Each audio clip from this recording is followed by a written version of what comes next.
Happy Friday, fan and family. I sound like a Baptist preacher there with all of that alliteration. But, anyways, today I want to share with you a little about sadness and grief that you may be experiencing right now. Regardless of whether your sadness comes from not being able to visit your loved ones and friends in person or from a canceled event or whatever it may be, it's normal to feel sad or grief. A loss is a loss, no matter the size.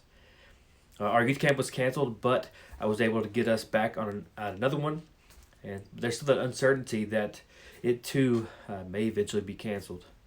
But sadness and grief can also come from recognizing that the world has changed forever. And right now, these are ambiguous losses. We're in the first stage of grieving these ambiguous losses, but many of us don't even quite recognize it yet. This ambiguity speaks to the loss of dreams and futures imagined, the loss of things hoped for, and for feelings anticipated. It's the loss of those wispy, hard to get your hands around, yet real beliefs about what's going on in the world. The loss of the steadfast feeling of our safety in the sense that we live in a world where things are just. People do the right thing and rewards are fairly certain. But let's face it, there are a lot of uncertainties right now in our world today. I can't begin to imagine what must be going through the mind of an 18-year-old who is about to graduate high school. I would imagine there's some sadness and some grieving. The loss of that normalcy and that senior year experience would probably play into that somewhat. But will I have a prom? Will I actually have a chance to walk across the stage for graduation? I've heard from both students here and former students who've shared with me that if they'd have known that it was the last time that they would spend in the classroom with their friends, they probably would have lived out the day a little bit differently.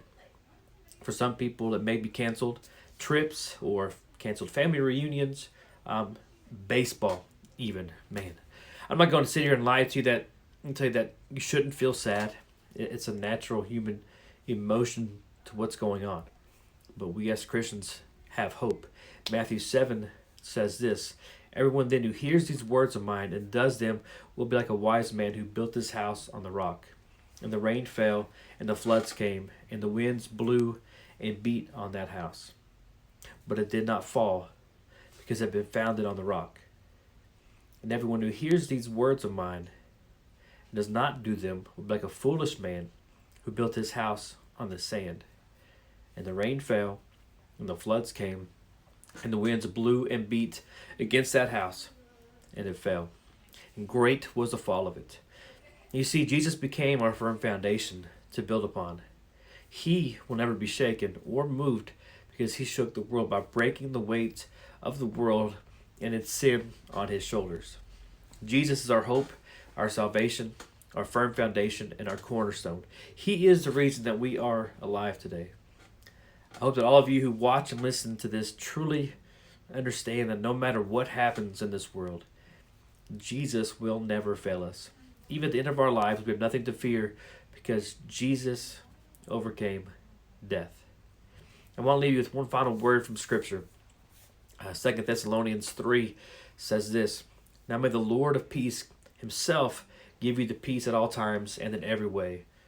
The Lord be with all of you." Have a good day.